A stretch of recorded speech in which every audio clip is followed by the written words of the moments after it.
Hey everybody, we are the Non-Prophets. Welcome to the show. This show is brought to you by the Atheist Community of Austin. I'm your host, Jeff D. My co-hosts are Vic Farrow and Mary McManamee. Hi. And our producer, over here, fiddling with the phones even as we speak, is Russell Glasser. Russell Grasser. Today's opening music Russell was Sorry. quite bad. Yeah, thank you, Victor. What were you saying? People were making fun of your name or not saying it right or getting... if I introduce myself as Vic, everybody either gets Dick, Rick, or Nick. No one ever gets Vic. Nick Farrow, ladies and gentlemen. Today's opening music was Your Racist Friend by They Might Be Giants. That is in recognition of an event that's going on today here in Austin, Texas, in which the Atheist Community of Austin is participating. More about that later. Hopefully. We are live February 23, 2002. The Atheist Community of Austin is a non-profit educational organization promoting positive atheism and the separation of church and state. We have weekly meetings Sunday mornings at the Hot Jumbo Bagel Shop at 307 West 5th Street at 10:30 a.m. Here in Austin, Texas, except for the first Sunday of each month when we have our lecture series at 11 a.m. in the Longhorn Room of Fur's Cafeteria at North Cross Mall. Our next lecture will be on March 3rd, but I'll be darned if I have any idea who is going to be our speaker, because... I did nothing. I don't think anybody else knows either. Dr. Sarkar, didn't they? I don't know. Yeah, I don't think that's... But it's not been arranged yet. Yeah, Dr. Sarkar, who was the evolution proponent in the evolution versus intelligent design debate that took place here in Austin last week, has been invited, but I don't think he will be the speaker that weekend. Mm-hmm. All right. ACA board meetings take place at 10 a.m. right before the regular meeting on the second Sunday of each month. The next board meeting will be on March 10. ACA members who shop at Randall's, or any of you who shop at Randall's, frankly, can give them our nonprofit organization number, which is 5158, and have 1% of your purchase donated to the Atheist Community of Austin. The Godless Gamers meet every Monday night at 7 p.m. at my place. ACA Happy Hour is at Antonio's, again, here in Austin, Texas, near Highway 35 and 183, every Wednesday night at 7. And if you get there and don't see anybody else, hang around. Lots of people trickle in as the night goes on. And I actually went last Wednesday. It's still alive and kicking. It's a pretty happening thing. For more information, call our voicemail at area code 512-371-2911, or visit our website at www.atheist-community.org. This is a audio show which is broadcast over the internet via atheistnetwork.com. And if you listen to us live, and our live time is, Saturday from 2 to 3 Central. 2 to 3 Central time. But in unison. If you set your browser to www.atheistnetwork.com while we're doing the live show, we monitor the chat room at Atheist Network, and we sometimes take questions or comments and things from the chat room, which we don't do very often, and I think we should do it more. Yeah, not often enough. I think those you silly chatters need to come up with more interesting things for us to respond to. Otherwise, we'll ignore you. No. Okay. Let's do a little bit of news. You guys are both doing news now. We're both ready. Yeah. Do you have news, Mary, or do you have your regular segment to do? I have regular segment, which is basically my lead story also. Okay, so well, let's go to Vic first. Okay. To get the general... Thanks for playing, I'm sorry. All right, Mary, you can go first. Okay, I pulled some stuff out of the computer this morning. Oh, boy. I'm so prepared for this. Actually, I got an op-ed from the San Diego Union Tribune entitled "Making America a Christian Nation." And the reason I picked this out was because of some things that were said in it.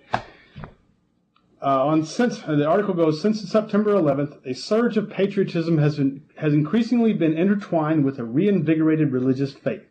A December 10 Chicago Tribune report called "Crusading for a Christian Nation" states that the conservative Christians have declared war on civil libertarians for the soul of America. Oh boy. What does that mean? Good question.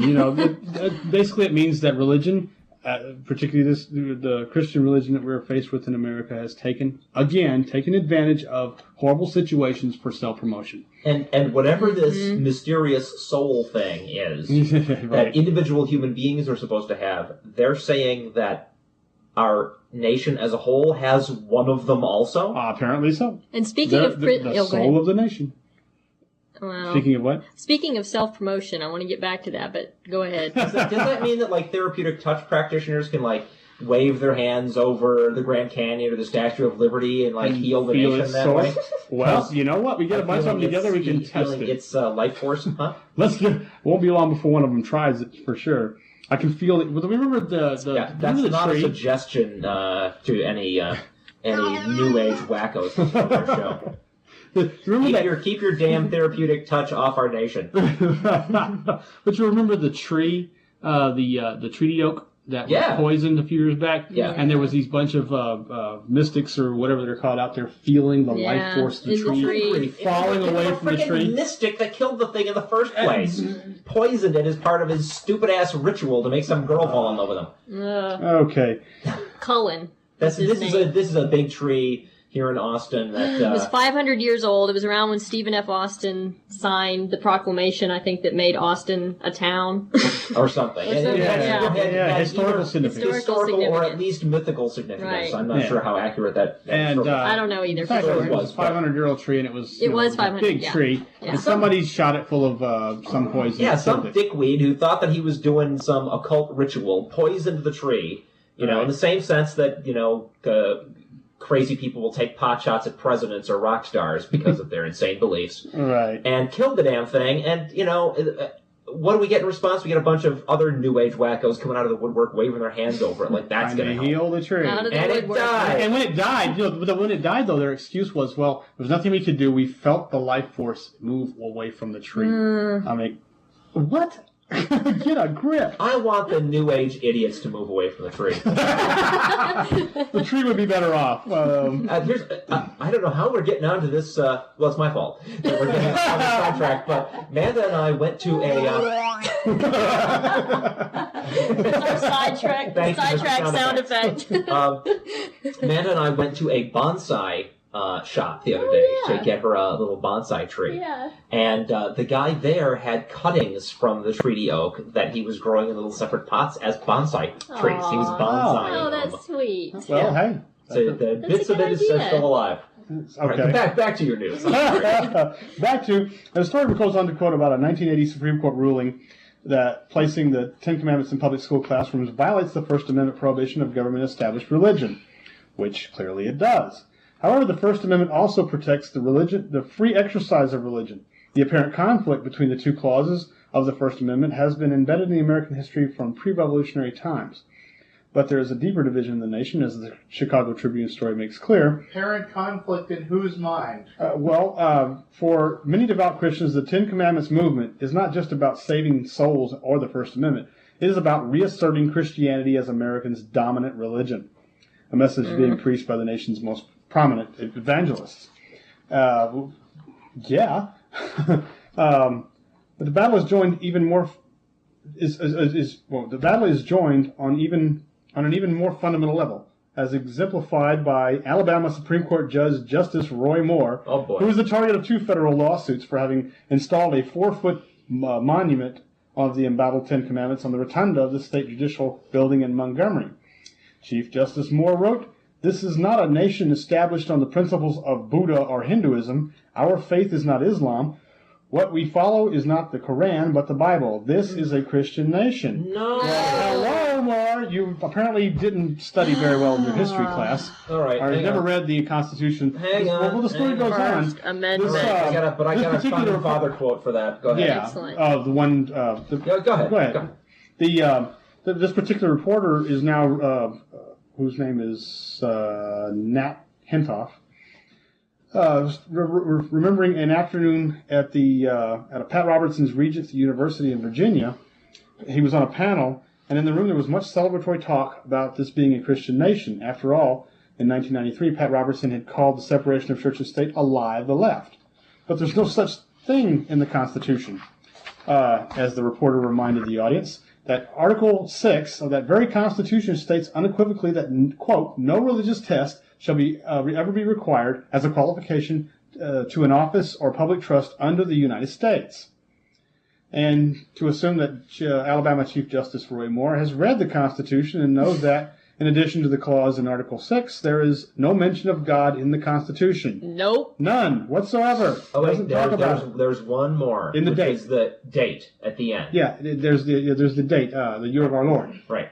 However, the Constitution, the body of the Constitution itself, where the law comes from, Right. there is no mention of God. In fact, there's a book about it called The Godless Constitution by Cornell University professors R. Lawrence Moore and Isaac Kramnik.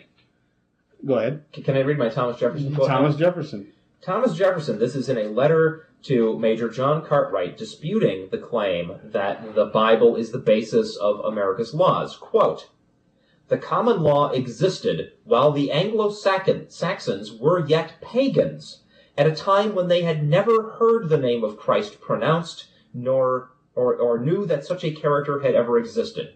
Okay? Mm-hmm. That's Thomas Jefferson saying the Bible got nothing to do with originating the laws of the United States. Mm-hmm. Now, it certainly may have influenced the development of our laws in the sense that a lot of people believed biblical morality and have therefore followed through by trying to legislate their biblical morals into law. But that is not the same thing as saying that the law is based on the Bible. Not at all. Not at all. Yeah, to the extent that it is, to the extent that we have, like, sodomy laws and all these other nonsensical biblical things instituted as laws, it's silly. And we're trying to get rid of those things, and they don't get enforced. But in the book, The Godless Constitution, they make a point of saying, although 11 of the 13 states did have religious tests for public office in their constitutions in 1787, the no religious test clause sailed through the Constitutional Convention in that year.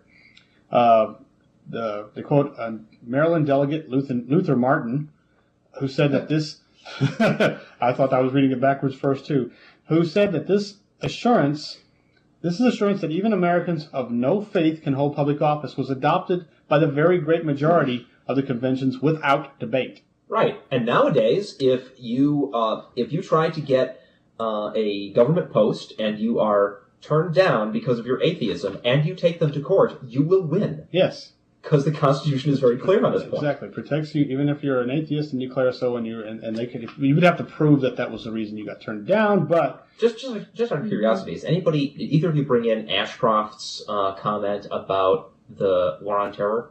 No, I didn't either. I didn't, but I'll just make a note. We'll talk about that later. Okay. Do you need it? Yeah, can you find it? You know what I'm talking about? I think so. Okay. This is a country of so many different faiths, the article continues.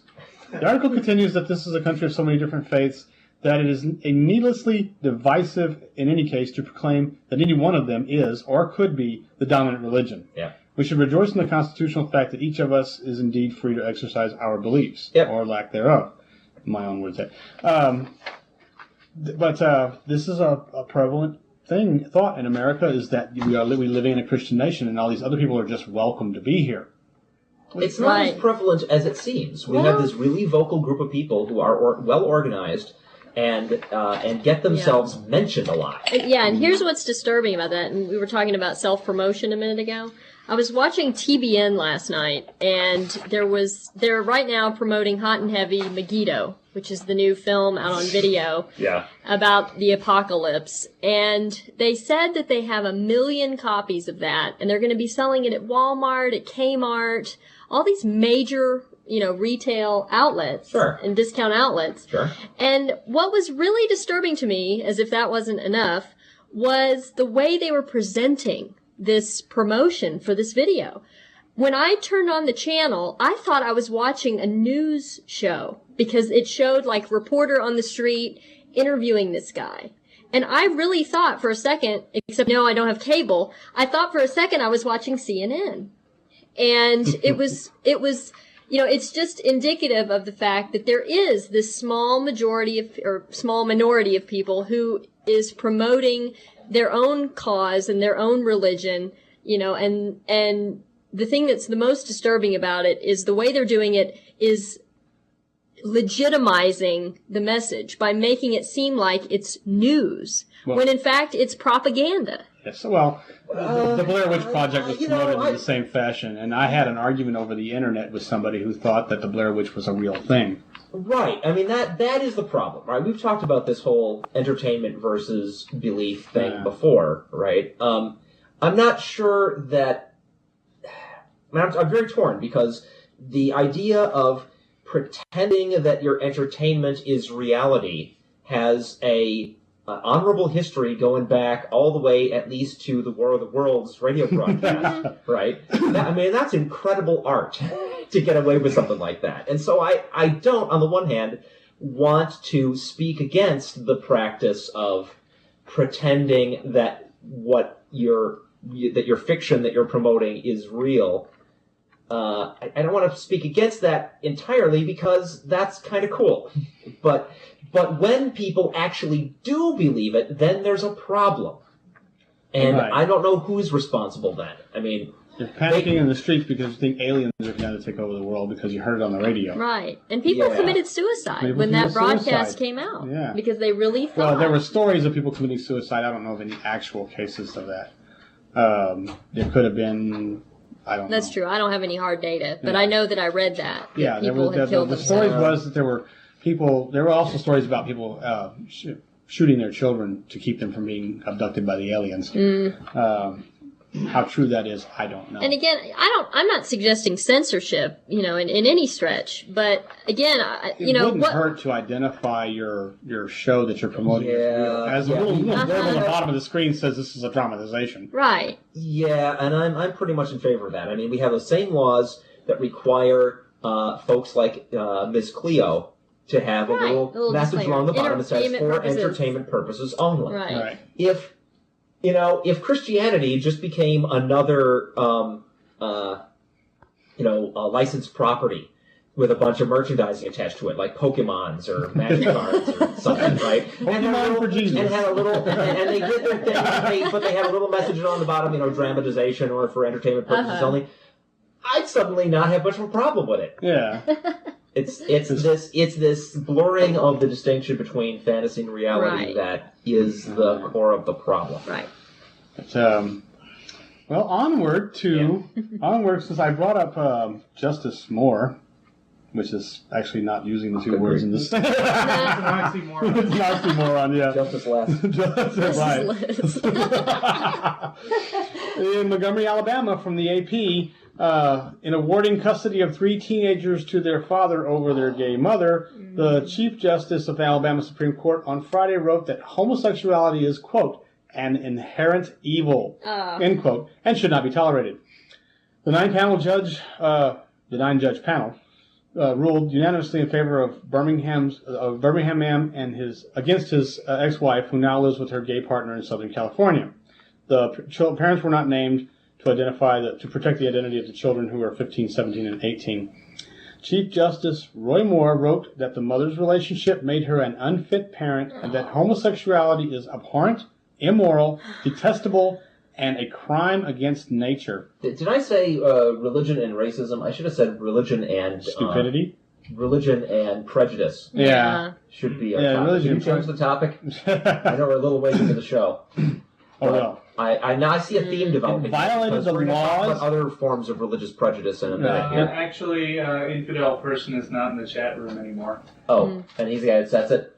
Yeah. Well, everybody in the chat room, just ignore that topic. It's actually religion and prejudice. Yeah. And racism being a prejudice, you'll figure it out. You guys are smart.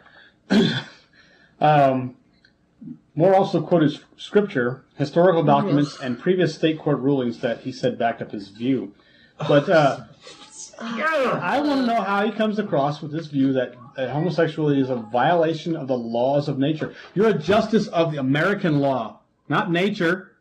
Come on, man. You are supposed to go by what the law says. Right. This nature's law is just a way to... You know what? the laws of nature can't be violated. That's what we mean when we say they're the laws of nature. Right. You just can't violate those. Right. They just work. If rocks started suddenly flying up into the sky against the pull of gravity, that would be a violation of the law of nature. Doesn't happen. And if it did, nothing Judge Moore said would stop it. Well, David White, state coordinator for the Gay and Lesbian Alliance of Alabama, said Moore's opinion reflected outdated thinking. Well, yes. It's, quote, "It's unfortunate Alabama is going to be embarrassed once again by a religious fanatic in a position of power in Alabama. It's obvious he cannot judge a gay person fairly, and he should be removed from office." This is the same guy who is who's palling around with televangelist Dr. Oh, what's his name? We can't remember. But John Giles? No. State It president starts of the with an Christian S, Coalition? doesn't it? What? Doesn't it start with an S? It's the guy who appeared in that horrible TV movie that was a rewrite of A Christmas Carol where Scrooge was... James Kennedy. James Kennedy. D. James Kennedy. James Thank Kennedy. you. Thank Thank you, you. Mr. Producer. Making with the info once again.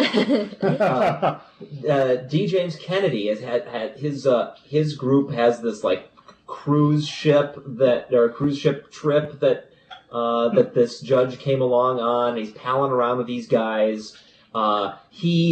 This Judge Moore allowed Kennedy's group to come in and set up the Ten Commandments monument at night. Had Kennedy's film crew come in, but kept the reporters out.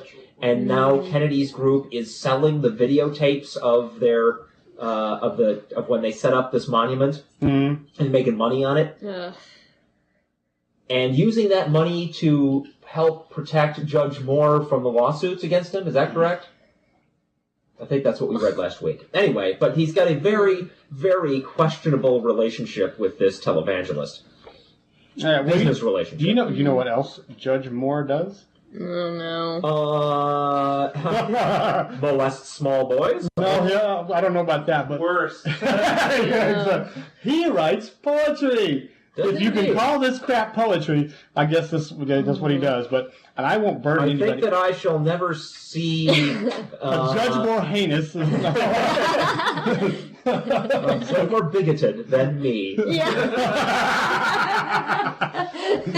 Actually, that would be good poetry. Okay. This is absolutely horrible. You have shit. samples of his poetry? I have a sample, and I'm only going to read one stanza because it's that bad. All right. Titled "Our American Birthright," by Circuit Judge Roy S. Moore on July of 1998. "One nation under God was their cry and declaration. Upon the law of nature's God," which, by the way, comes from the Declaration of Independence. They built their mighty nation. "For unlike mankind before them who had walked this earthen sod, these men would never question the sovereignty of God." Roy Moore, Judge, Christian, Vogon. Okay, but those same guys did question the sovereignty of Jesus. Yes, it they wasn't sure the did. Christian God, you flaming moron. And that actually is the best part of it. Actually, it rhymes the best in the whole thing. It goes on. There's 1, 2, 3, 4, 5, 6, 7, 8, 9 stanzas. All right. It sucks real bad. Hey, maybe we can get some UT professor to come and tell us about this this epic poem by Judge Moore.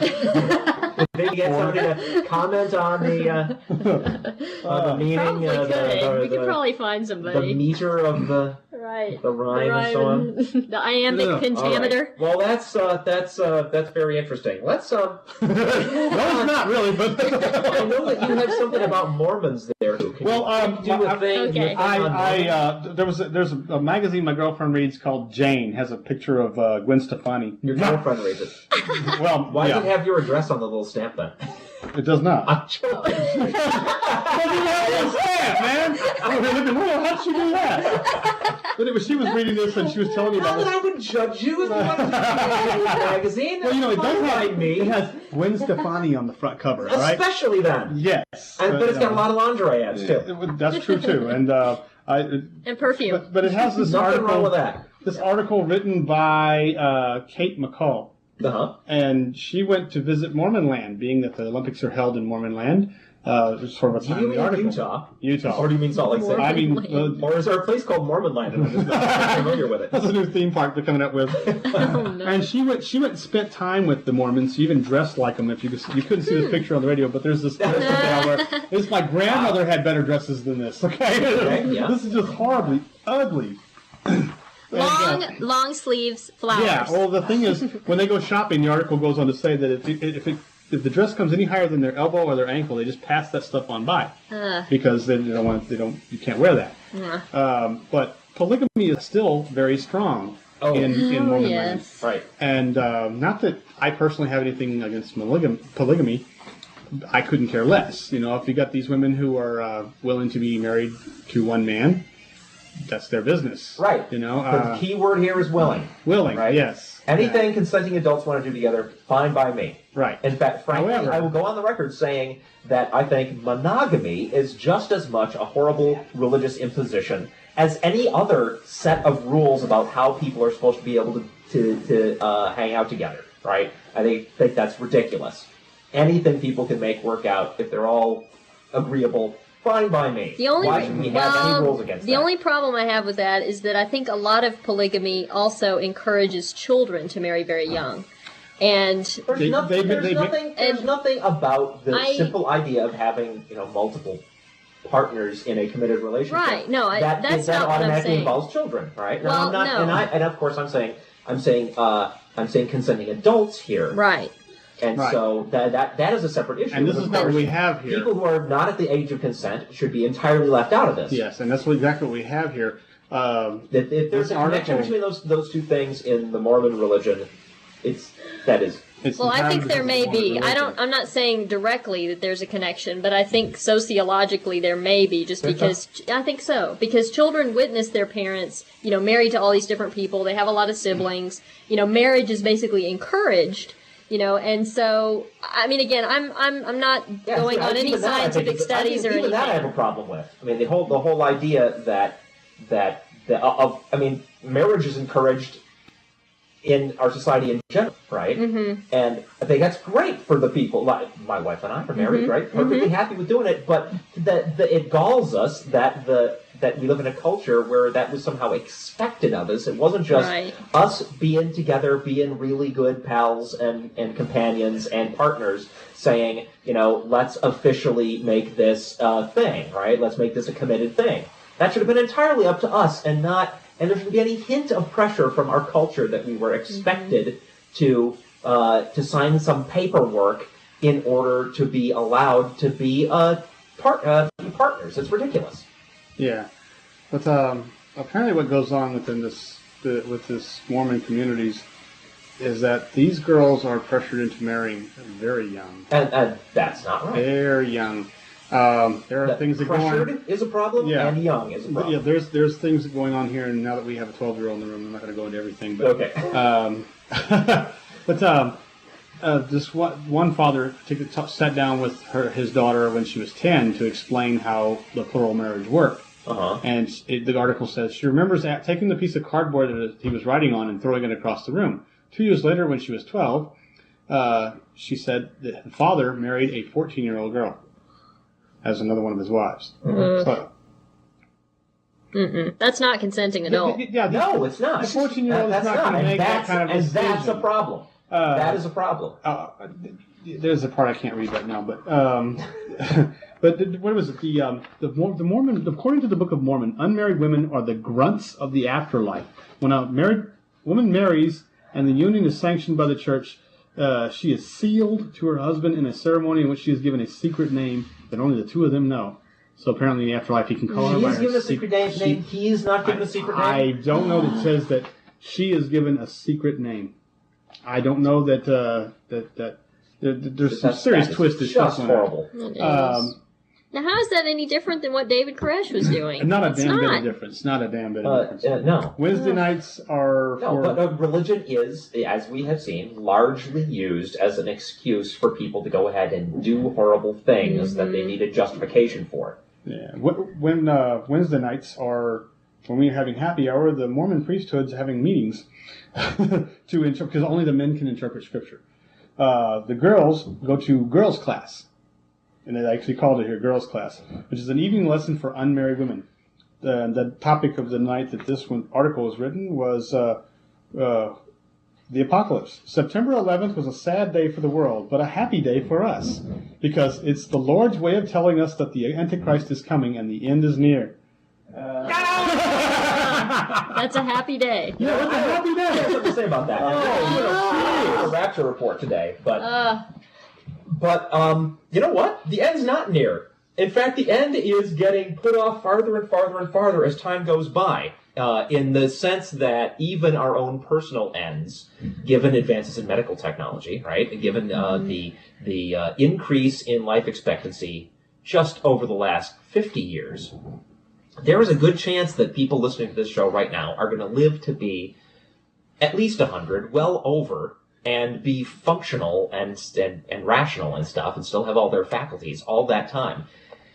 I think the rallying cry of atheists needs to be, the end is not near. If we don't do something about these assholes in our culture, if we don't deal with this problem, we're going to have to keep living in this situation for many, many, many decades. Mm-hmm. Well, this is how they can pull this stuff off, and how you can get young girls to participate in this sort of thing, is that because it doesn't matter. They're going to be dead in a couple of years anyway. But many kids are pulled from public schools to attend primary. That's what they call it. A school run by the group taught by mostly uncertified teachers, where they're drilled in the doctrines of their faith, so that ultimately their free agency consists of choosing between the celestial kingdom, living in polygamy, or the outer darkness by marrying a one-woman man. That's it. Take away their education and try to let them make their own Barefoot, decision. pregnant, stupid, in the kitchen. Right. That's exactly. But the funniest part of this article, though, there are all kinds of different ways people can live together. Yeah. This is all ridiculous. One funny part of this article is a person named Troy was talking about, and he's apparently against polygamy and has gotten away from this group. But he says that, quote, our group attracts a lot of weirdos. You can say that. Yes, he did. I think that's I think that is kind of a biased thing to say, because once again, it's just not true that there is any one true way that relationships ought to be. There's no such thing. Right.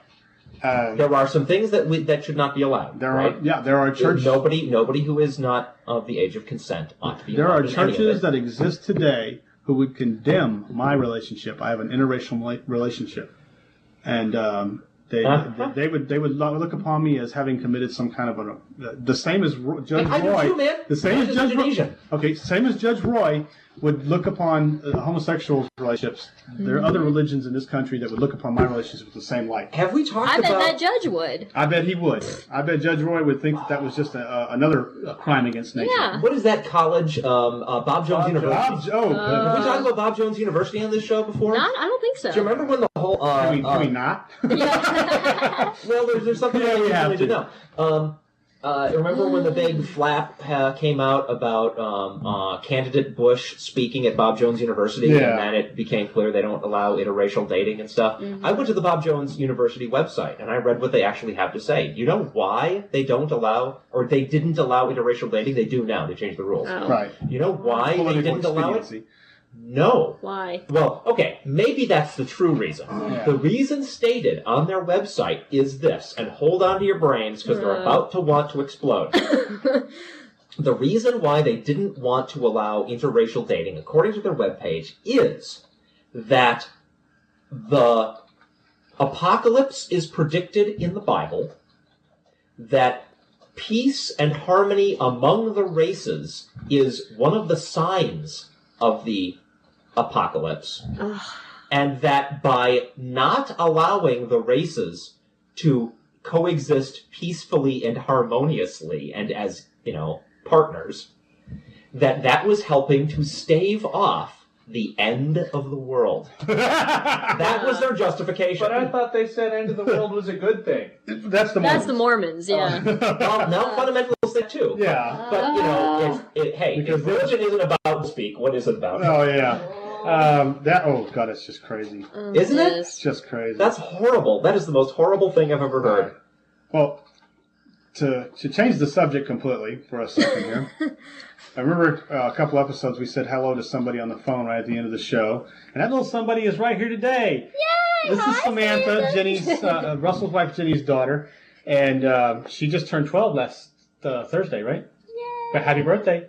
Say hi. Hi. All right, go away. Jeez, well, we couldn't go into details. Right about the morals. I have some respect for people, and I didn't want to tour with that. Yeah. All right. And actually, this is a questionable story, too, for 12-year-olds.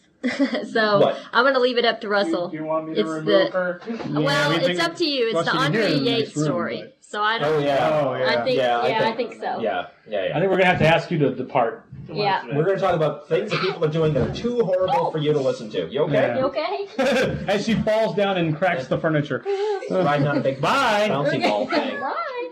Here she goes. Bye bye. All right. Okay. All right. Do your story. I Okay. I wanna then get back to the whole religious prejudice thing. All right. This is. Can somebody explain this to me? This Oh, is my boy. usual feature. And this week we're going to talk about Andrea Yates, who is, most of you I'm sure already know. She was the mother in Houston who drowned her 5 children in the bathtub. And it was revealed during her trial this week that her rationale for doing that.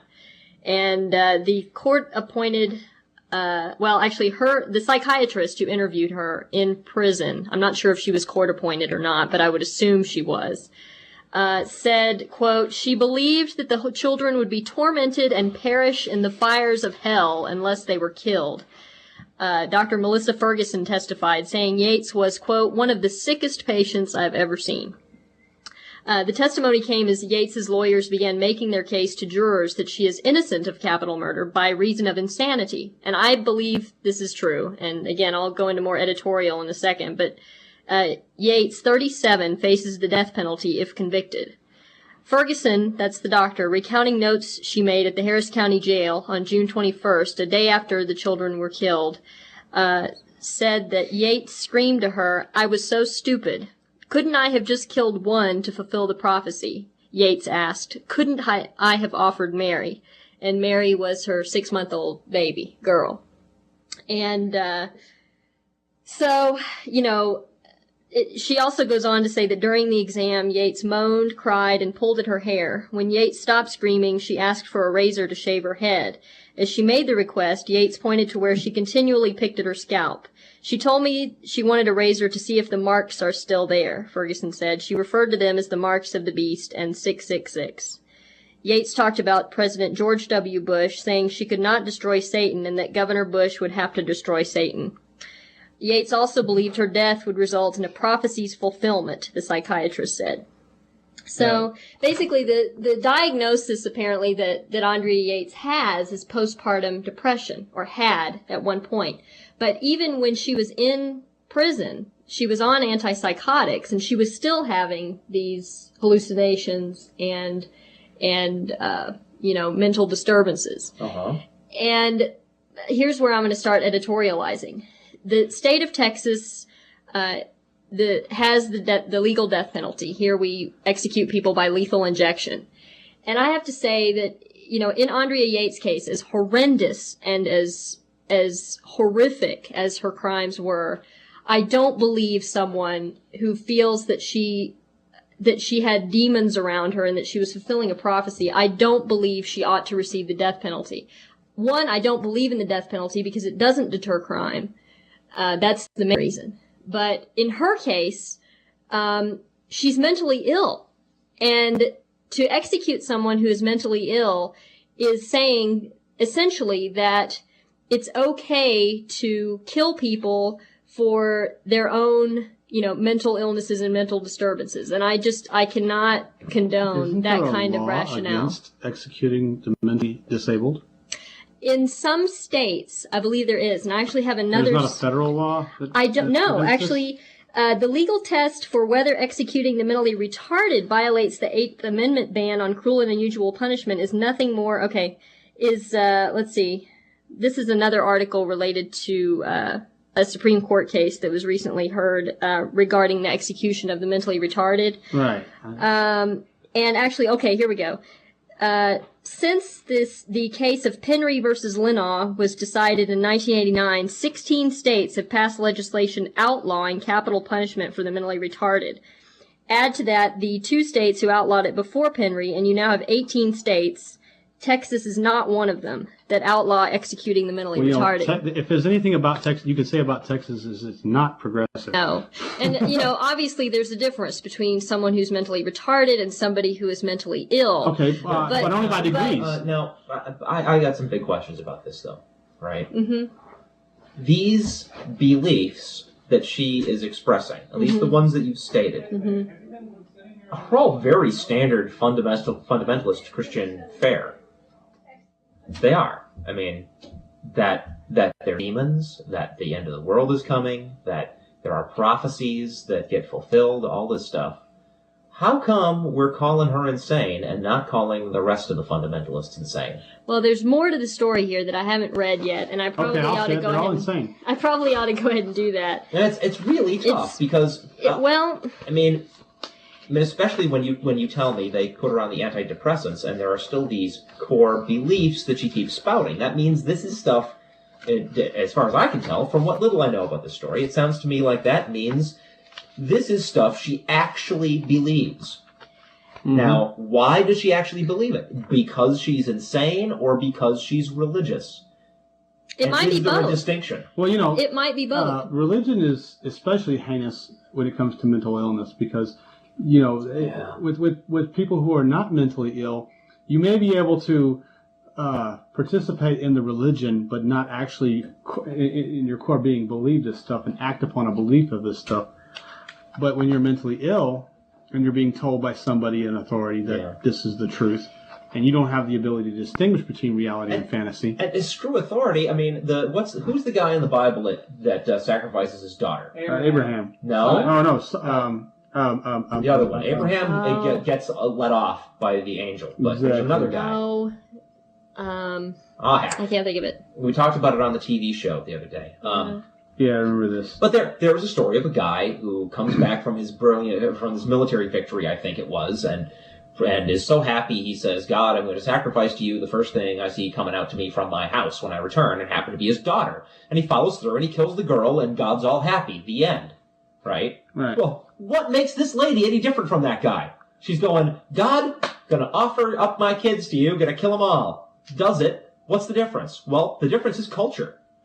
The difference is not she's insane and that guy wasn't. They might both be insane. Right. Or they might both not be insane. But the reason we look at those two stories differently, or the reason we look at her differently than the authors of the Bible looked at this guy, is because that behavior was accepted and considered holy at that time. Please note that if this society was built on biblical principles, then it would still be accepted. Right now. That is a very good point. She wouldn't be sitting in the Harris County Jail right now. No, she'd be a religious leader. She'd be paraded down the streets. Look how holy this woman is. She was willing to do this shocking thing to show her love for God. Yep. But isn't that before we knew more about mental illness that people were taking that stance? Yeah, that's absolutely true. Yeah. So now, I guess my point is, this. I'm not sure I'm not sure what I think the proper punishment is, but I do know that we're facing this double standard in our culture. That there are people saying that we have people running around saying the Bible is the absolute, literal, true word of God, right? And God loved that guy for sacrificing his daughter, right? Those same people ought to be saying God loves Andrea Yates for sacrificing her children. Ought to not. If they really believed that what they said about the Bible was true, right? And it would not surprise me to find someone who actually does. I haven't heard from them. I'm going to assume that if there are any, they're few and far between. Yeah. But you know what? Yeah, those few far between ones that would say that, they're at least being honest about what they actually believe. Yeah. Here's the rest of the story that I haven't shared yet, and I think it's important to make this distinction. Okay. The following day, this was the following day after the initial interview with the psychiatrist, Dr. Ferguson, Yates refused to use soap in the shower and reported seeing satanic images of teddy bears and ducks in the cell walls. Satanic images of teddy bears and ducks. Mm-hmm. So, Satan's toys. Yeah. His teddy bears and his rubber ducky. Yeah. What the heck is that? Well, again, it's psychosis. I mean, I'm not really denying that there's insanity. I guess Right. what I'm saying is, sure, that's insanity. So is all this stuff in the Bible. I agree. Right? But, But what do we? but we don't execute people it's just not because just they the believe in the Bible. Bible. I'm not calling for execution. Yeah. It's not I'm just the Bible. calling for a little more sanity about the Bible. Muslims can be just as dangerous to their own family. Just Right. recently Sure. in England, a man stabbed his daughter to death for finding her in a room with a boy. Or Yeah, I remember that story. He grabbed her. He couldn't catch the guy, but he grabbed her and he stabbed her so many times, and chest, abdomen, head. Some of the stabs actually penetrated her brain. And he in court he said that he was following what his religion taught him to do. That Right. it was okay for him to do that because his religion said so. And if you really believed your religion, talking to the Christians, you'd be carrying it out the same way. That's what he said? He said, with some to that effect, that if it was your religion and your daughter, if you really believe that you carry out the same way. And that's true. He actually justified himself. Muslim? He was a Muslim. Right. Yeah. He said, but he was saying he was justified for killing his daughter because his holy book said so. Right. Old Testament says exactly the same kind of shit. Same kind of stuff. Exactly. I That's a think good place to this is a good segue into our other cognitive main story dissonance. today. Our intrepid Attorney General, John Ashcroft? Yeah. John Ashcroft. Who, as we reported on previous episodes of this fine program, is afraid of calico cats. and he doesn't dance. He doesn't Doesn't believe in dancing. He doesn't. And he doesn't. Like I'd want to see him dancing. At least he doesn't write poetry. And he's afraid of aluminum boobs. Yeah. And he's afraid of calico cats and aluminum boobs. And who was it that was telling me that the recently cloned cat is in fact a calico cat? Ashcroft would be Horrified. Oh my! I'm sure he knows. Anyway, Clone demons. this lunatic, the guy who, as you pointed out, Vic, the people of his state voted for a dead man for their governor Yeah. in order to try to Not stop have from having Ashcroft. him, recently said the following: civilized people, Muslims, Christians, and Jews, all understand that the source of freedom and human dignity is the Creator. Civilized people of all religious faiths are called to the defense of His creation. We are a nation called to defend freedom, a freedom that is not the grant of any government or document, but is our endowment from God. What a moron. This is our Attorney General, who has just, in effect, said, fuck the Constitution. Yeah. The Constitution is not what makes our country great, and it's not it is not the basis for our freedoms. He's our attorney demagogue. Instead, is this deity is responsible for our freedoms. And notice the implication here. Civilized people, Muslims, Christians, and Jews. Buddhists, apparently Uncivilized. not civilized. Atheist? Hindus, Uncivilized. not civilized. Atheists, not civilized. This is why, and I'm going to read a little announcement here, the Atheist Community of Austin is joining with communities from all over Austin in gathering and marching together right now while the show is on. Those of us here can't be part of this because we're here. As part of a national call for solidarity in the face of the FBI and INS targeting of Muslim, Arab, and South Asian immigrants for arrest and detention. Now, after I've just read Ashcroft talking about Muslims, Christians, and Jews, you might wonder how that relates to the targeting of Muslim, Arab, and South Asian immigrants. Well, if you've listened to our president's rhetoric, it's not the Muslim religion that is at fault for the September 11 attacks, right? It's these guys who are not true Muslims, Yeah. right? They're not true Muslims. They're responsible, the not true Muslims. Because regular Muslims are civilized people, according to our intrepid, cat-fearing Attorney General. I bet you, a year and a half ago, Ashcroft would have never included Muslims in his list of civilized people. Oh, I'm sure he wouldn't. I'm sure he wouldn't. That is a concession by our government for the sake of having some allies in the Middle East while we're over there with all our planes and tanks and ships and stuff. Because that oil is very important. Right. Oh, It's yeah. important that we not alienate the bulk of the oil. Muslim community. The oil. Oh, but yeah, okay, go ahead. At the same time that we're trying... I've got a story that Bush says we need to drill in Alaska. This is the newest thing about that. But I've anyway. been saying that for a long time. I know, but this is a newer story. But go ahead. Okay. So there's this two-phase strategy going on, right? On the one hand, we got our government saying, "Oh, there's nothing wrong with the Muslim religion," but on the other hand, people from the countries where are primarily Muslim are being targeted for investigation. Why? Simply because they're from those countries, right? Because they might be members of those heretical, not true Muslim beliefs, right? And now, what do we mean when they say, talk about the not true Muslims? They mean the extremist Muslim conservatives, right? The extreme right-wing conservative Muslims. Now, if our government was also saying that extreme right-wing conservative Christians are a danger, right? I still don't think that it would be appropriate for them to start rounding up or investigating, say, people from the South, just because that's where most of the extreme right-wing conservative Christians are.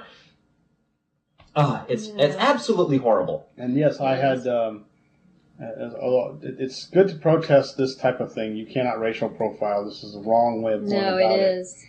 However, I brought up a point that I was concerned about the safety of some of our members by showing up as an atheist group at something targeted towards Muslims. Well, we will find out how safe it was. Yeah, I'm curious to see what kind of a reception they would get, because even though you can find Christians in this country who literally hate atheists, I can guarantee you can find a lot more Muslims that. It's a toss-up. You and I have been involved in that public access TV show here in Austin for a long time.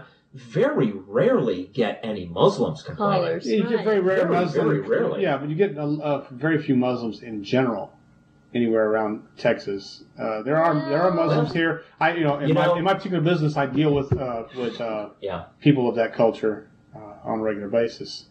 Because a lot of them are from India or Pakistan. They're in the tech industry, and so they're all moving over to the United States to get jobs. My impression has always been that Muslims have a bigger problem with Christian infidels than atheist infidels. Yeah, well, but that could just be my...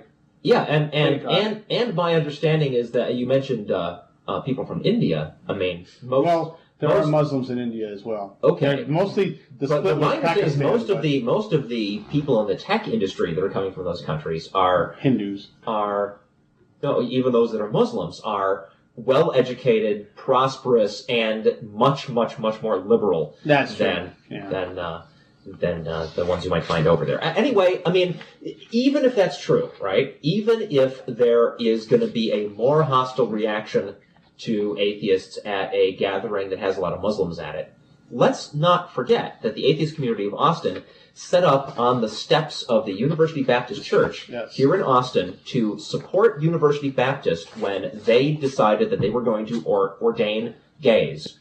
And the God Hates Fags people were coming in from out of state to protest them, right? And we were set up to protest in favor of a Baptist church. Right. And the response we got there was positive. I had the same reservations about that particular protest, and they turned out to be not valid. That's one point I want to make. And the other point I want to make is, even if it's true that there's going to be hostility there, that hostility will not go away by us staying away. Yeah. Ever.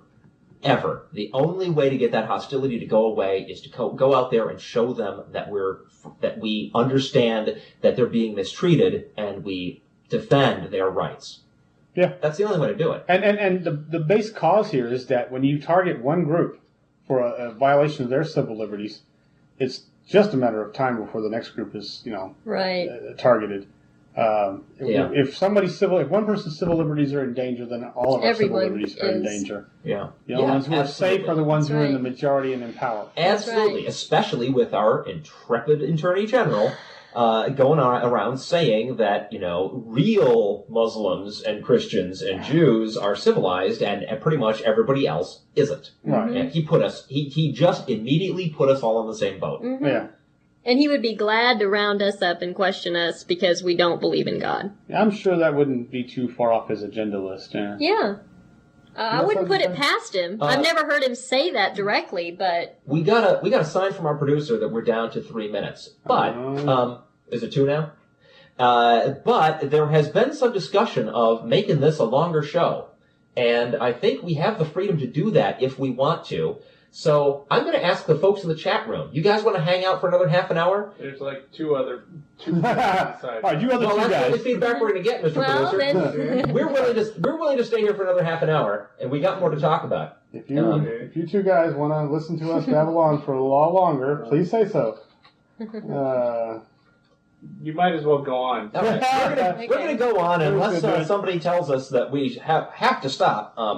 We're just going to go on for another half hour here. Let me get back to... Do we have more that you guys brought? No, Because I got some more announcements and things. Go ahead. I think you had some- I've got a couple more things. All right, we'll get back to you Okay. after I do my stuff. So Okay. we did the march and rally in solidarity with Muslim, Arab, and South Asian immigrants, and that's I guess probably just Ended at 3. We're at a 50% vote right now. okay. Great. Nah.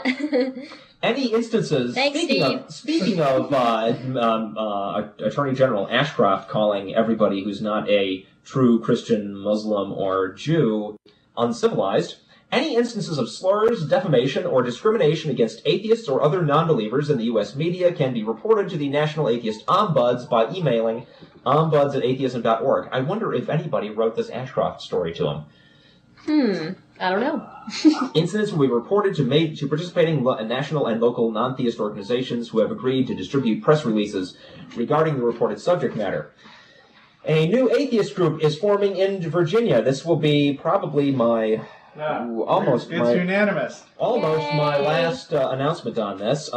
This is the Freethinkers and Atheists of Virginia. Their website is www.atheistdominion.org. They meet at the Virginia Beach Central Library at 4100 Virginia Beach Boulevard between Independence Boulevard and Rosemont Road. In next what meeting. town? This is Does it say? Virginia Beach. Oh, okay. Virginia. I guess it's Virginia Beach, Okay. Virginia. Yeah. That's a very good question. Okay. I only had three dates listed in the email I got announcing this, and the last one that I have knowledge of specifically is March 17. That will be from 1 to 3 p.m. in the auditorium of the Virginia Beach Central Library, and I hope that effort is coming along well, because it is getting more and more clear that atheists need to band together and start making our voices heard. If there's anybody listening to this show who's an atheist and not involved in any kind of group, get involved in a group. Or start one. Or start one if there isn't one available to you, right? Get your local, if you know 2 other people that are atheists, get together to have, a beer every weekend or something. Do something to band together and unite, because they're coming after us. That it's really coming down to the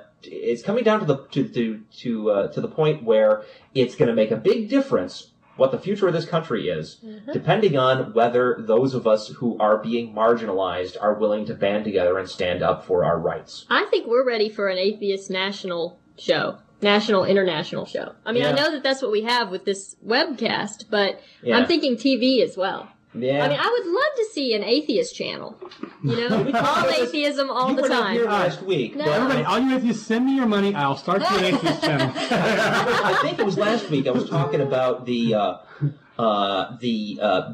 media feeding frenzy about these pedophilia cases with the Catholic Church Yes. in Boston, right? It's getting very close. On the one hand, we do have right-wing Republican theocrats in control of important positions in our government right now, and they are doing everything they can to theocratize this country. Mm-hmm. But on the other hand, we're starting to see some signs that the pervasive attitude that it's somehow, impolite to criticize religious groups is starting to fall by the wayside. I don't know. Maybe it depends on where you live. I'm sure it does depend on where you live, but it grows from there. Believe me, when news organizations in one city find out that in another city, for example, Boston, lots and lots of mileage and lots of sales are being generated by this feeding frenzy surrounding the pedophile priest stories in Boston, they're going to be looking for more of that kind of stuff. It works, and I'm thinking that we're probably not too far off from seeing something like a Jerry Springer of religion, where instead of trailer trash, it's crazy religious beliefs that are put up on stage for people to laugh at. Yeah. I don't think we're far from that kind of development in our culture. And I'm not saying that I like Jerry Springer, or that I like the whole idea of these media circus kind of shows. I'm just saying that's kind of where we're headed. That, I think, is where we're headed, and I'm not sure I would be against that. But the thing to do is we got to start having a profile. And not only form your own little local groups, but be in contact with other groups from around the country. You get on the internet, and you'll find more atheist groups than you shake a stick at. They're everywhere. Yes. And keep in touch with them. Write them. Get on their mailing list. Especially if you're interested in American Atheists, which is the largest single organization out there. They have a big website. Yeah. If you're not interested in American Atheists and you want to do more grassroots kind of local stuff, there is still the Atheist Alliance, which is a alliance of local groups. Right. That still band together and do things on the national level. And their convention is coming up in Fort Worth next month. I don't know why I don't have information on that. The last weekend of next month is Easter weekend, and that's. And I still don't know if I'm going. I think I am. I want to try to make that, and if I do, I'll bring back a report. Great. Well, on that topic, my mom and I just got back from Missouri, and we went to my cousin's wedding, and we went to a little town called Mound City, Missouri. The population there, I believe, is around 1,200. Mound, M-O-U-N-D? Mound City. And the snow geese were migrating. They were gorgeous. They're those big black birds with the white band around their neck. Yeah. Just gorgeous. And by the thousands, they were migrating. Anyway. Little plug for Mound City. Our producer was playing games on online I thought I was just praising our producer about how dedicated he is, making with the info and stuff. I looked over, he's playing games on the computer instead of watching the chat room. Nothing happened. But our audience is still there. Hi. Sorry, Mary, go ahead. That's all right. Well, my story is not really about snow geese, but what I learned from that trip was how uncomfortable I felt speaking out about my atheism. And this was among my own family. Really? Yes. How did it come up? Well, on the way back from the wedding reception, I was with my cousin and his new bride, and we were in the car, and I asked him what people in Mound City generally did for a living, because that's where he grew up. And he said most of the people there are farmers. And he said, some are on welfare, some are on Social Security, some teach at the local school. And there are quite a few churches there. I don't know exactly how many, but for a population of 1,200, it's, more than one church, I think, in the town. But anyway, and what I felt, what I asked him also was, he asked me if I go to church, and I told him no, I'm an atheist. And, we talked about it for a while. He and his wife are both Christian. And we had a nice conversation about it. I mean, it was very, civilized. We weren't, hailing any stones or anything like that. Right. But, anyway, so the upshot was, I asked him, I said,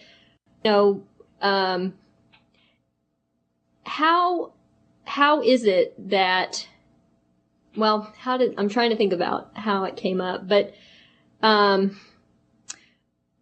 basically, when we were talking about atheism, it came up that I think a lot of people are still afraid to speak up about their non-belief.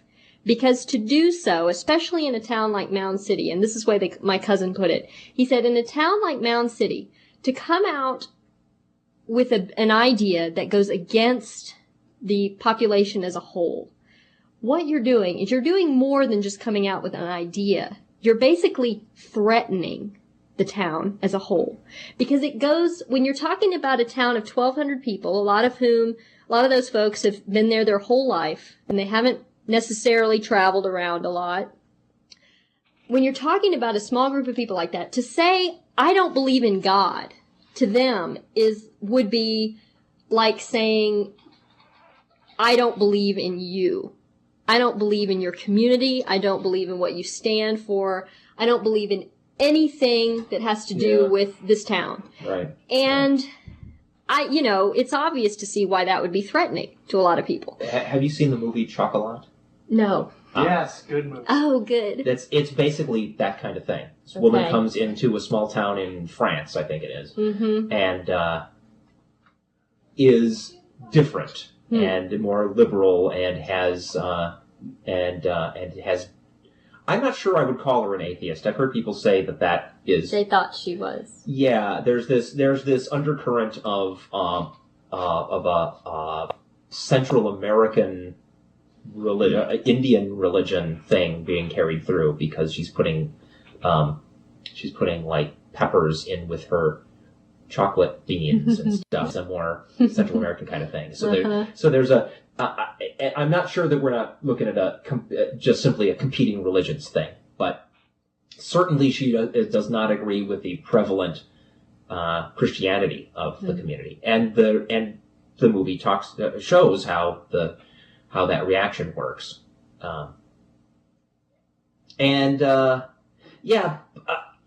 it's sad that is the way people take it, because if you simply said, if you went to a small town and everybody there were fans of the nearest big city's football team, and you simply, since you're from a different place, you simply like a different football team, right, it's not going to be a huge threat to their culture. No. But religion, just by its very nature, it seems to sink its claws into every aspect of life, so that questioning the religion makes people think you're questioning every aspect of life, when you're not. Right. And it makes other people question their own existence, which in itself is extremely threatening for a lot of people. Because the thought that, what do you mean I'm not going to live forever? What do you mean I'm not going to come back and come into heaven and everything will be joyful? Yeah, I have a bit of a potential insight on that. Christianity teaches that every one of us is miserable sinners, first of all, and that you're all saved because Jesus did his magic trick. When you say, I'm not only am I not saved, but I have no interest in being saved or in your religion, that contradicts it, and they think, oh my gosh, this guy's not saved. That means everybody's not saved, so maybe I'm not. Mm-hmm. But do you think I'm not sure how that follows. Do you think right? people I mean, all it is we are turning down the offer. Right, but we're contradicting a categorical thing that anybody can become saved. Right. Well, we're turning down the offer, therefore maybe the offer is just not worth as much. It's like, I paid $10,000 for this painting. Well, I wouldn't have paid $10,000 for that painting. It's going to make them question whether they got ripped off or not. And, to that extent, I think that's healthy. Mm-hmm. So it was interesting seeing life from a different perspective, because I've lived in Austin all my life pretty much, and I think I've gotten used to being comfortable basically with my beliefs or lack of beliefs, and yet to encounter that kind of prejudice and that kind of, I mean, not for my family, but just the report that's what you get. Yes, you went around yes, absolutely, absolutely. I mean, I probably would have been strung up, But then again, but I don't know. That's just not true. Yeah, I think maybe that's more like. I say that with the utmost facetiousness, because I'm sure the good folks in Mound City wouldn't do that. But it's not like you get strung up anywhere. But no, the hostility you can encounter in certain parts of this country. My grandmother lived in a small town in Texas named Madisonville, and there are enough churches in there to occupy in that town twice or maybe even 3 times the population of that city. It's a little bitty town, and there's one point where at one intersection there's a church on 3 corners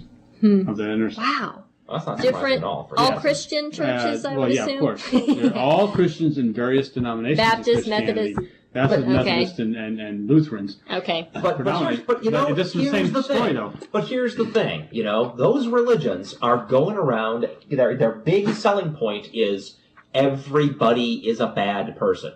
Yeah. That is their basic claim.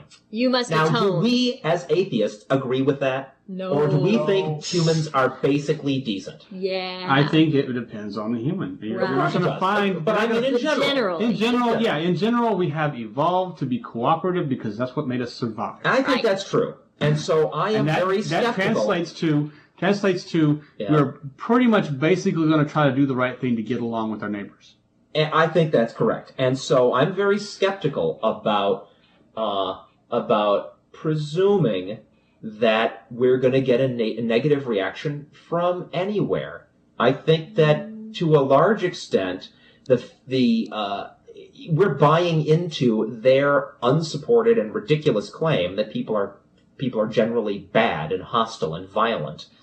If we let that kind of fear stop us from speaking out.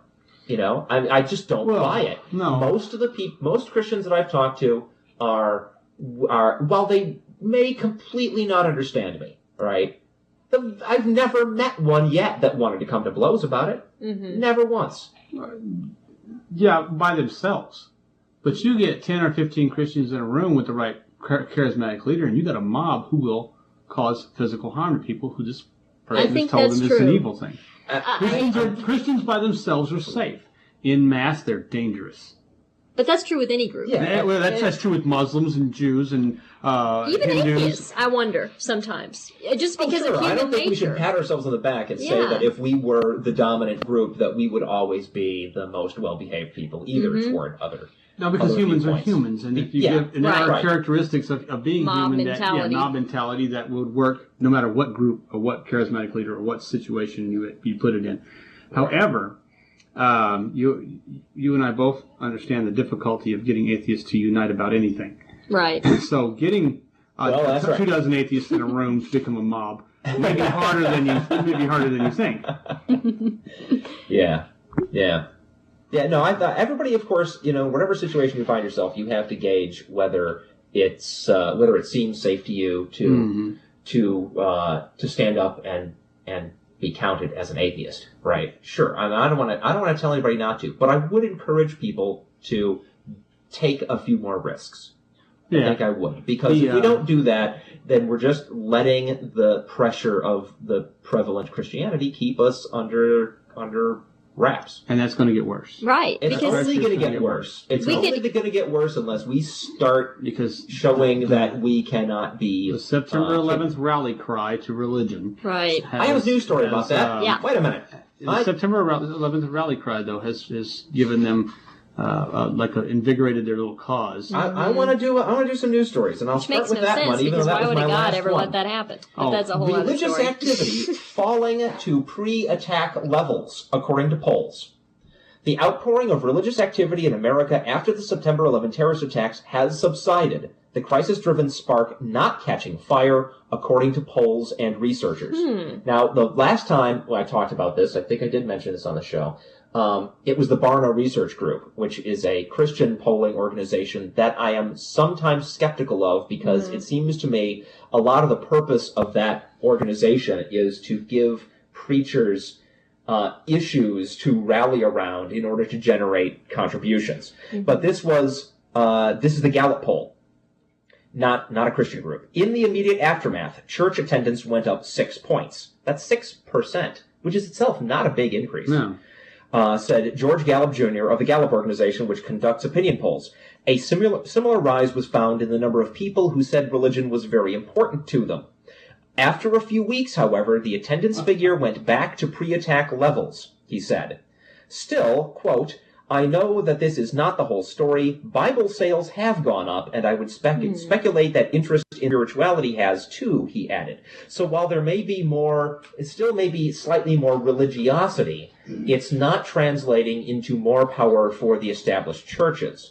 Which is, of course, the thing we'd have to worry about. If you go into a small town and it's a whole bunch of independent thinkers who happen to believe religious stuff, you're in a lot less danger of that mob mentality than if it's one big church with one big fat preacher, right? A short-lived spike in religious activity was also found in the Barna Research Group poll, and that's simply cited in this report to confirm the findings. So it's... we're still seeing a lot of those bumper stickers and billboards. But in God we trust everywhere. But I don't think. But we're not seeing more. It's like those are up there now, and as they get replaced by other stuff, as time goes by, it should fade.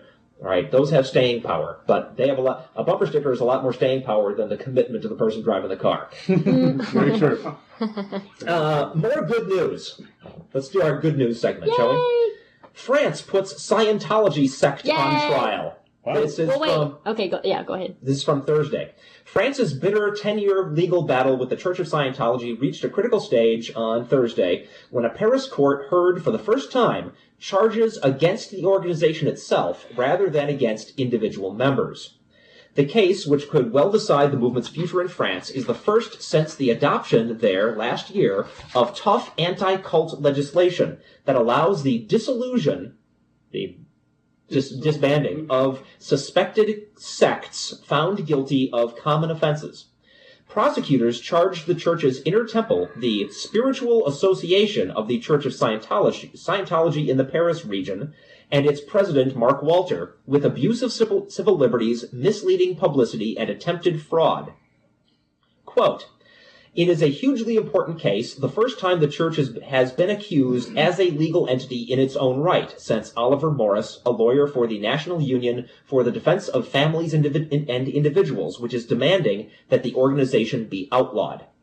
Last year, France became the first country to pass specific legislation against sects, creating a new offense, the, quote, fraudulent abuse of a state of ignorance and weakness, unquote, which carries a prison sentence of up to 3 years and a maximum fine of £250,000.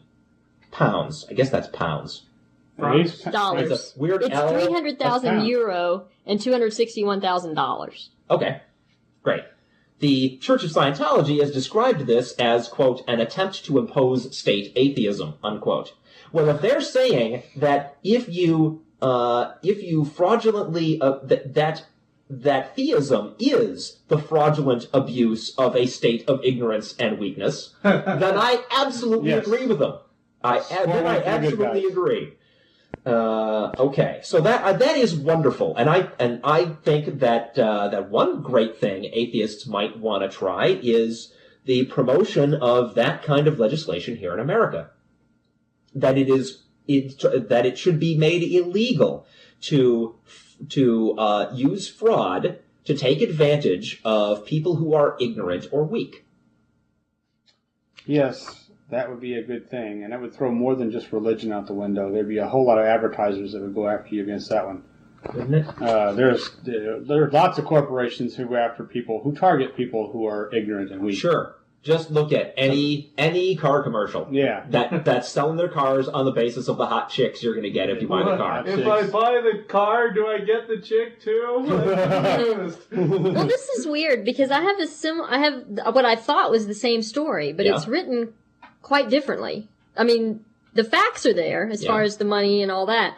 But it says the trial, the first to be heard under tough new anti-cult legislation, was brought by the 3 former Scientology members. Yeah, who accused the organization of harassing them after they left. Yes. Okay. Yes, so that's correct. in there Scientology is known to do. Okay. I edit down my stories so I have less to read, and I didn't go into those details. That's correct. Okay. The reason why Scientology is on trial, why the entire organization is on trial, is because of a suit brought by these guys who say, hey, the Scientology Church is harassing us. It harassed us, and after we tried to get out from under its fraudulent abuse of our ignorance and weakness.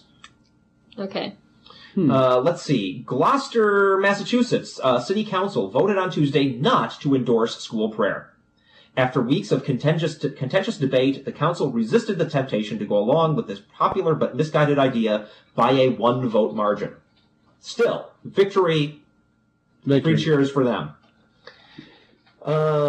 Here's more good news. We've been talking about religious objections to modern medicine in recent weeks. Vaccinations and other things. Court orders that Calgary teen must receive blood transfusions. Yay! Calgary, Canada.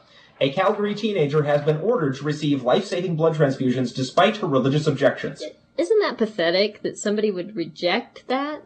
I don't know. It is, and it's terrible that they put the state in a position of having to protect them against themselves. But clearly, that is the situation here. But there's going to be a lot of conservatives who are going to argue from a paternalistic viewpoint that is a paternalistic viewpoint, and that you don't have the right to someone had the right to decide to choose not to be medicated. And don't get me started, because I would love to simply give in and say, sure, fine. You religious people adopt whatever kooky ass views of modern medicine you want to. Then the normal process of evolution will have less of you propagating than those of us that don't believe, especially in light of the findings that theism and the experiencing of spiritual sensations is a neurological condition. Okay? Especially because that makes it susceptible, and makes theism susceptible to being weeded out of the gene pool. But I'm not a eugenicist. I don't think we ought to let people hurt themselves just because we'd like to see their genes go away. So No. I'm not actually suggesting that. But boy, don't back me up against the wall, you conservatives. Let me read the rest of the story. The 16-year-old was diagnosed with acute myeloid leukemia and requires blood transfusions. But as a Jehovah's Witness, she says she cannot accept the blood. Her parents are split on the issue. Her mother supports her decision, but her father wants her to have the transfusions. Wow. Last week, the Alberta government obtained a court order to make the girl a ward of the province so doctors could give her the transfusions. They basically adopted her. On Wednesday, the girl's lawyer, David Gnam, asked the court to stop the transfusions while the case is under appeal. But the judge denied the application, saying the transfusions won't hurt the patient and that her right to life overrides her religious rights. But Gnam insists his client's religious beliefs are being violated. Some Jehovah's Witnesses do not allow the passage of any animal blood, including human, directly into their bodies. Get this. The belief comes from a biblical passage instructing people not to eat the blood of animals. And that comes from a Jewish ancient Jewish belief that the blood was a life force. And which isn't true. Well, plus it's about eating it. It's not about injections. Yeah, but you couldn't even come in contact. Hence the staying away from a woman when she's in her period of uncleanliness. You didn't want to get tainted by any of that life force. All right. I don't get it, but that's that. I don't get it. In the old Jewish tradition, though, to have someone's blood on you was really a horrible thing. One last piece of good news since last week. Federal judge sides with atheist in dispute over 10 Commandments. Lincoln, Nebraska. A federal judge ruled against the city of Plattsmouth yesterday in a lawsuit challenging a 10 Commandments monument on display in a city park. A city attorney says the city should appeal the ruling.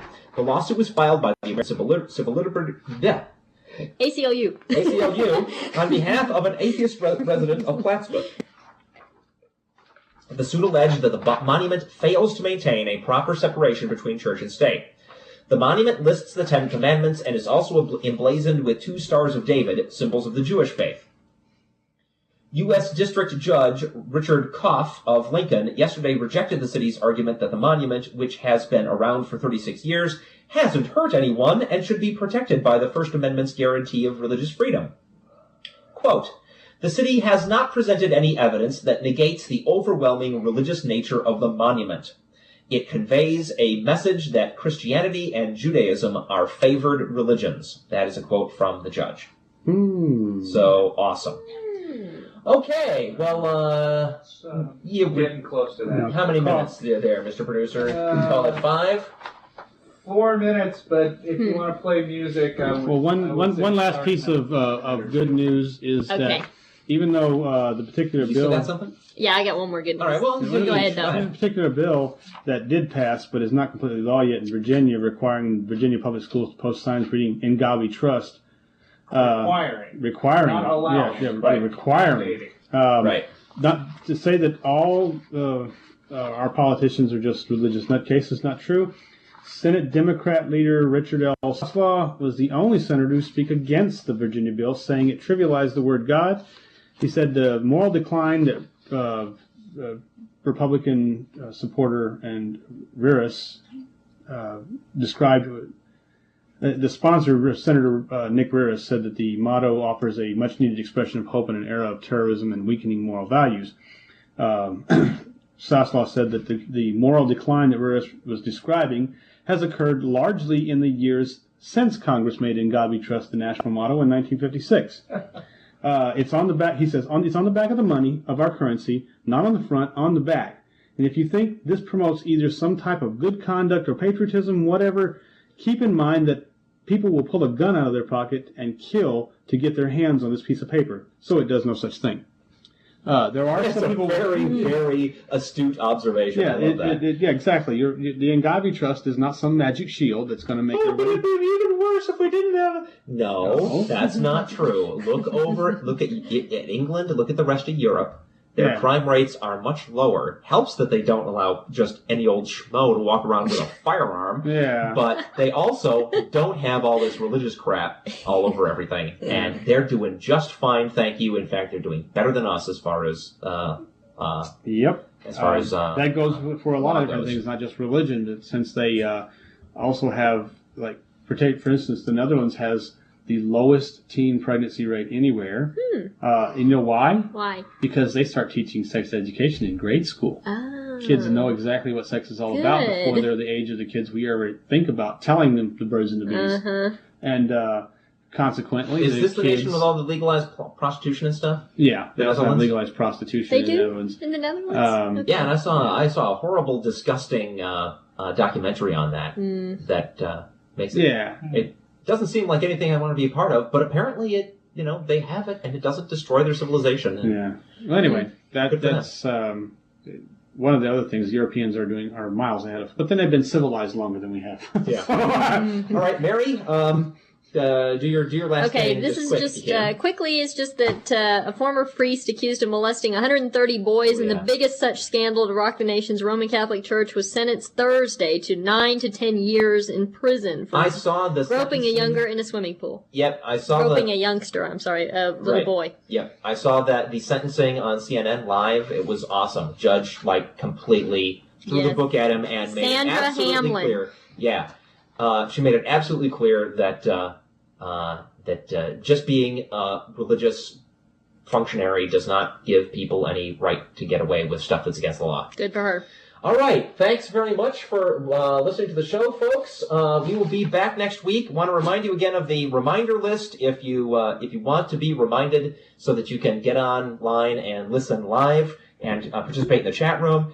Go to groups.yahoo.com/group/atheist_non-prophets radio show and sign up for the list. Thanks to Wendy Britton for running that. And we'll see you next week. Back to They Might Be Giants.